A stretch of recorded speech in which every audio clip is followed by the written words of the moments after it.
Hello everyone, join vacancy के इस YouTube channel पर आपका स्वागत है। इस वीडियो में हम डिस्कस करेंगे कि दिल्ली पुलिस में जो वैकेंसी अभी रिलीज हुई है, जिसका नोटिफिकेशन अभी जारी हुआ है, उस नोटिफिकेशन के बारे में।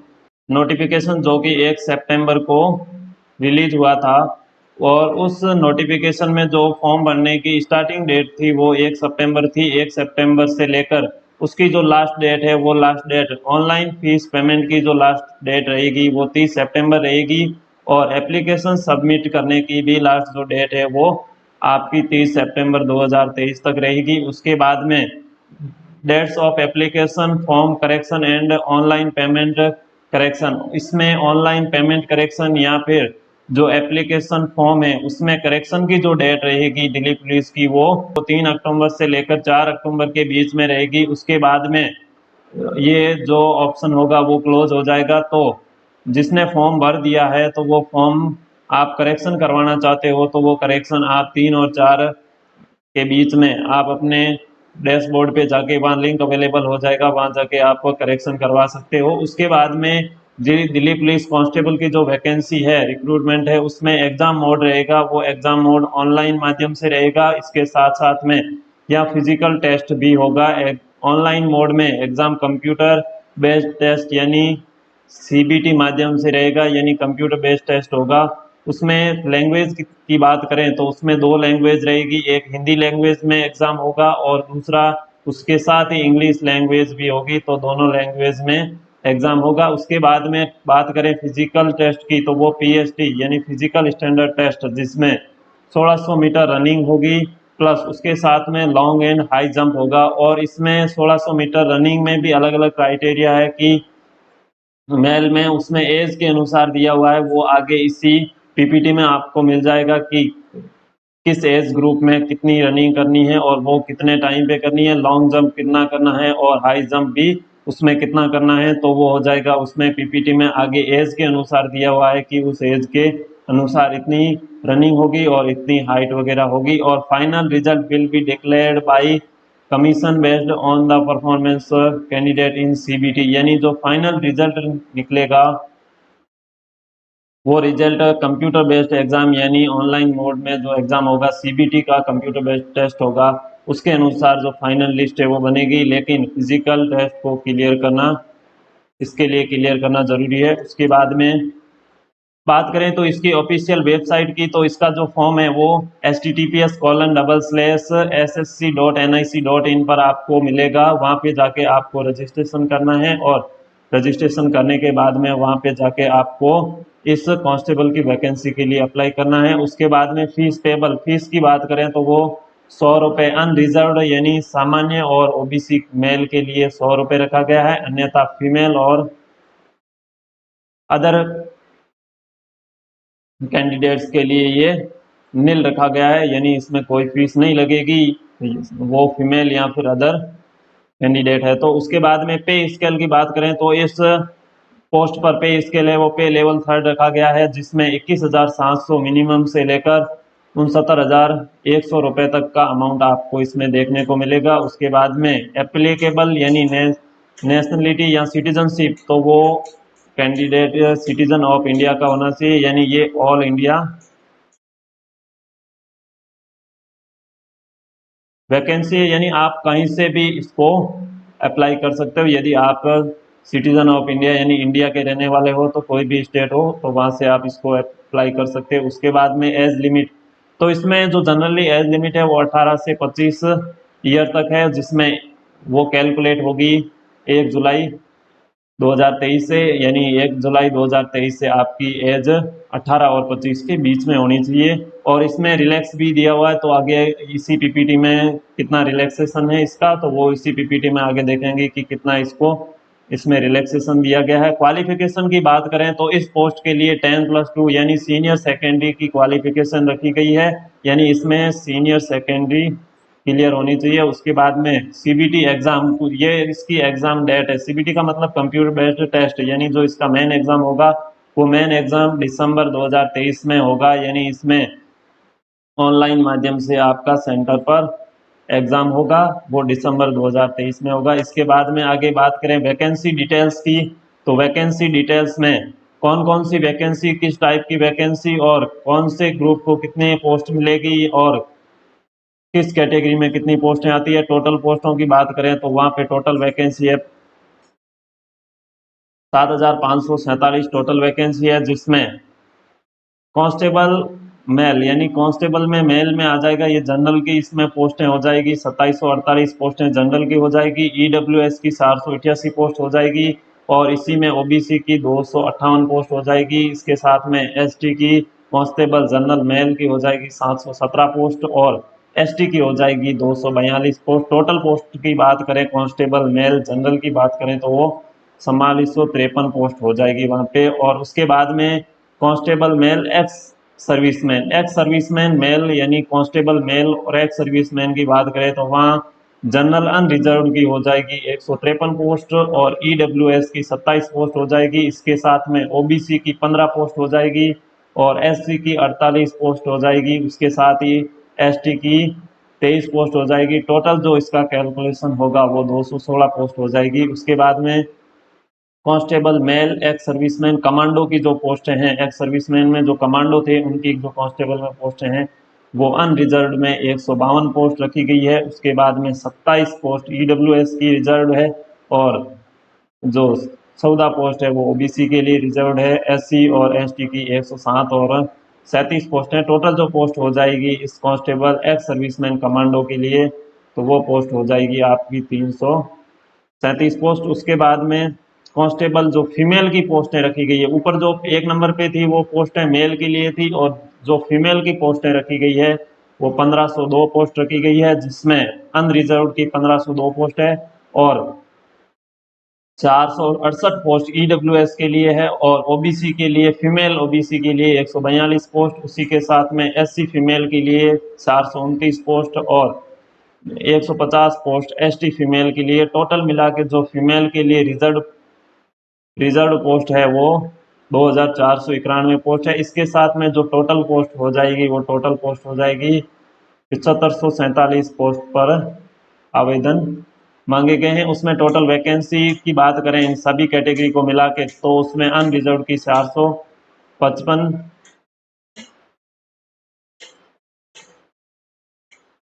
और 810, ओबीसी की 429 और एससी की 1301। उसके साथ में एसटी की हो जाएगी 452। टोटल जो पोस्ट हो जाएगी वो 7547 पोस्ट हो जाएगी। उसके बाद में बात करें कंप्यूटर बेस्ड एग्जामिनेशन की, यानी एग्जामिनेशन में किस प्रकार का सिलेबस रहेगा और किस प्रकार के क्वेश्चन आएंगे और कौन से पार्ट से कितने क्वेश्चन आएंगे, कितने पार्ट्स में पेपर होगा। तो जनरली इसका पेपर पहले की तरह 4 पार्ट्स में होगा और ये एग्जाम है वो एसएससी कंडक्ट करवाएगी और एसएससी कंडक्ट करवाएगी तो वो पेपर 4 पार्ट में होगा। पार्ट ए में जनरल नॉलेज और करंट अफेयर से संबंधित यानी जीके और करंट से संबंधित क्वेश्चन होंगे, जो कि टोटल 50 नंबर का सबसे ज्यादा क्राइटेरिया पार्ट ए का है वो जीके और करंट अफेयर से संबंधित है। एक क्वेश्चन पर क्वेश्चन 1 नंबर का है तो टोटल मार्क भी हो जाएंगे 50 नंबर का ये हो जाएगा।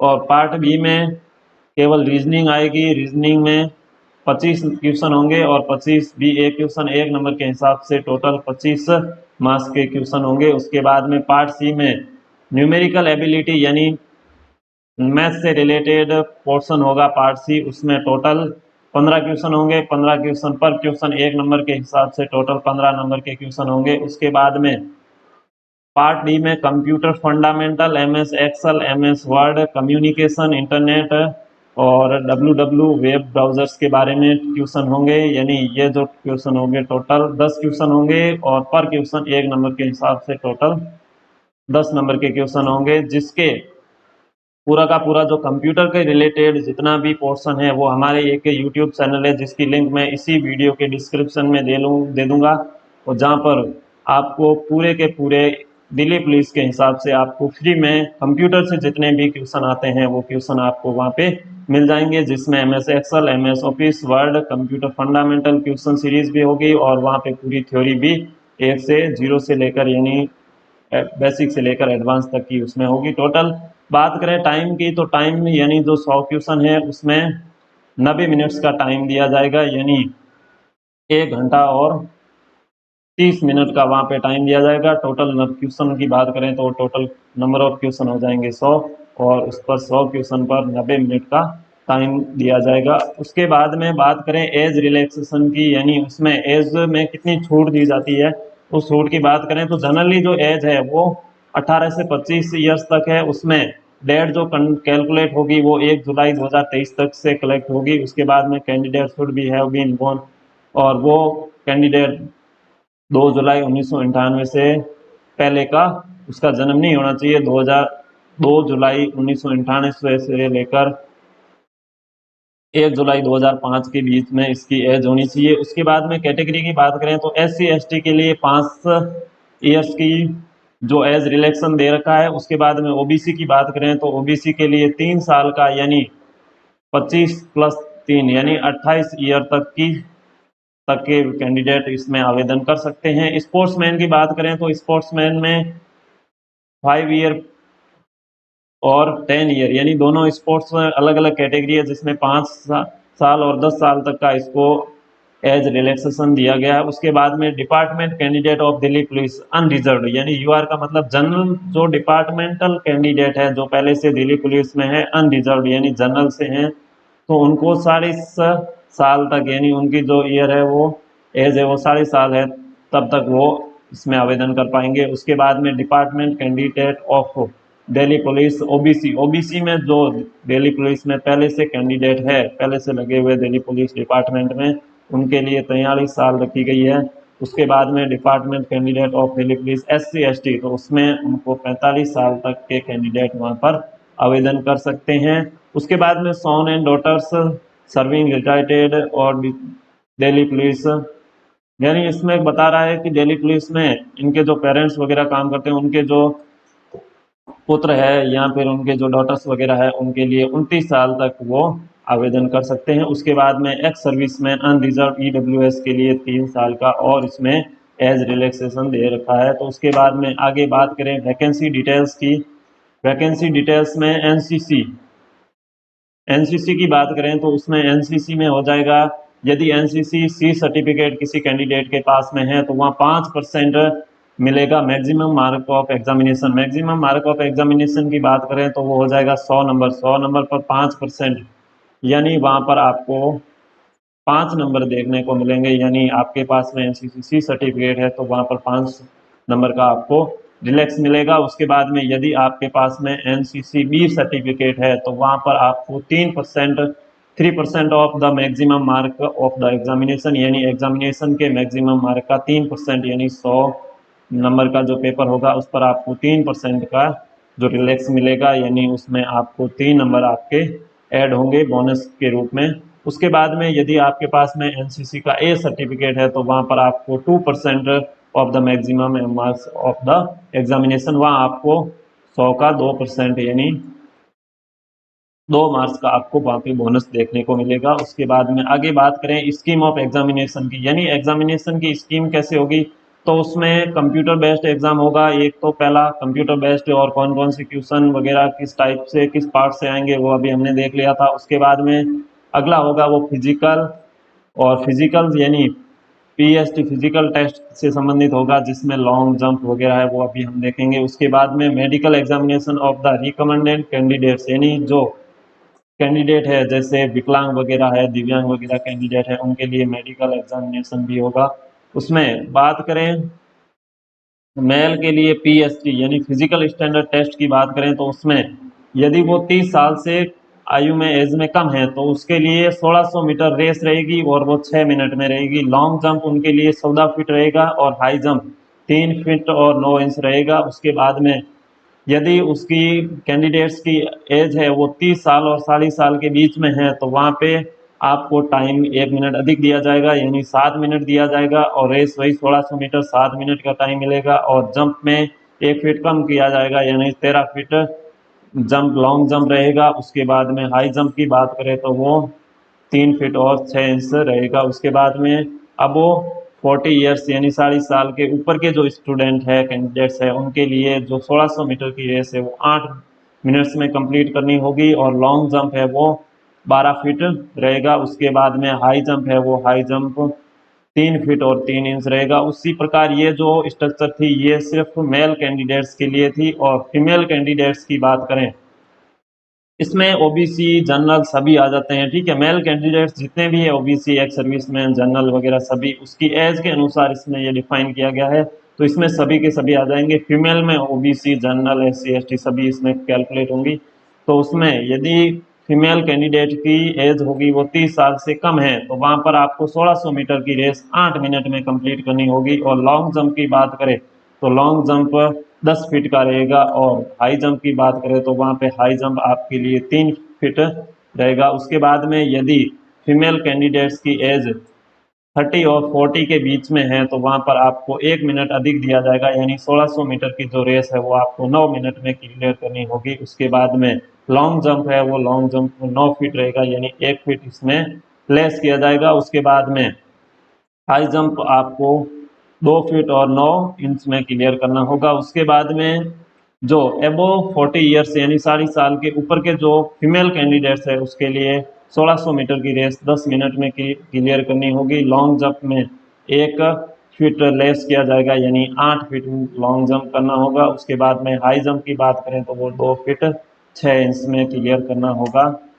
तो इसी प्रकार की अन्य वैकेंसी के लिए आप हमारे YouTube channel join vacancy YouTube channel को लाइक करें, शेयर करें, सब्सक्राइब करें। यदि आप हमारे चैनल से जुड़ना चाहते हो तो आप जॉइन वैकेंसी यूट्यूब चैनल को सब्सक्राइब करें, लाइक करें, शेयर करें और बेल आइकन को प्रेस करें, जिससे जो भी नोटिफिकेशन है वो आपको मिल जाएंगे। उसके बाद में यदि हमारे टेलीग्राम ग्रुप से आप कनेक्ट होना चाहते हो तो टेलीग्राम, व्हाट्सएप ग्रुप वगैरह है वो आपको इसी वीडियो के इसकी लिंक है वो इसी वीडियो के डिस्क्रिप्शन में आपको अवेलेबल हो जाएगी।